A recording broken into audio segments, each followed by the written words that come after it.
In this video, I'm going to talk about the advantages and disadvantages of having an LLC. So the main advantage of an LLC is you're getting the limited liability that you would receive if you had created a corporation. However, you get to be taxed as a partnership. Or if it's a single member LLC with just one owner, you get to be taxed as a sole proprietorship.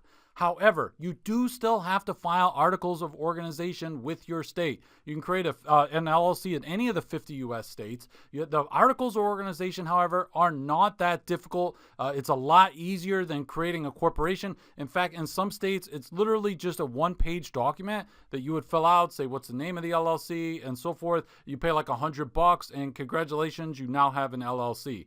Now, I said that so if you have a multi-member LLC, and by the way, a member is just an owner of the LLC. So when I say multi-member, I mean there's like more than one owner.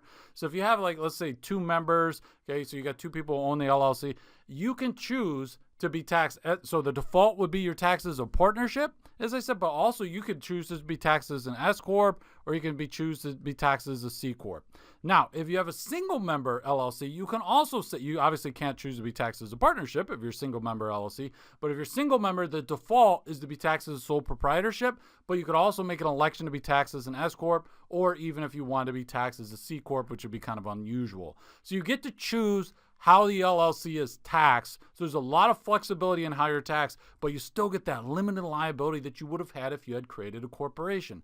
Okay, so when you create these articles of organization, I told you it's pretty straightforward, but remember, all 50 states have different laws. So your state might have very different regulations than another state in which your LLC happens to be doing business. So you need to bear in mind, like, okay, if you're doing business in 6 different states and look at what the rules are in each of those states, and in the state where you created the LLC, sometimes it's just like, okay, you pay that initial fee of $100, and then after that, there's no additional fees. But you might create an LLC in a state where maybe every year there's a $1,000 fee for having that LLC.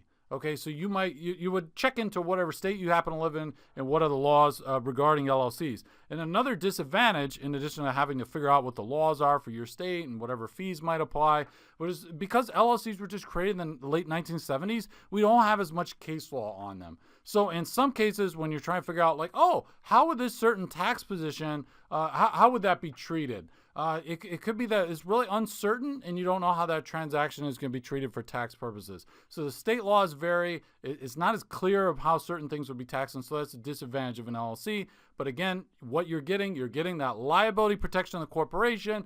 So somebody sues the company, they can't come after the members' personal assets, but you're getting this huge flexibility in terms of how the LLC is taxed.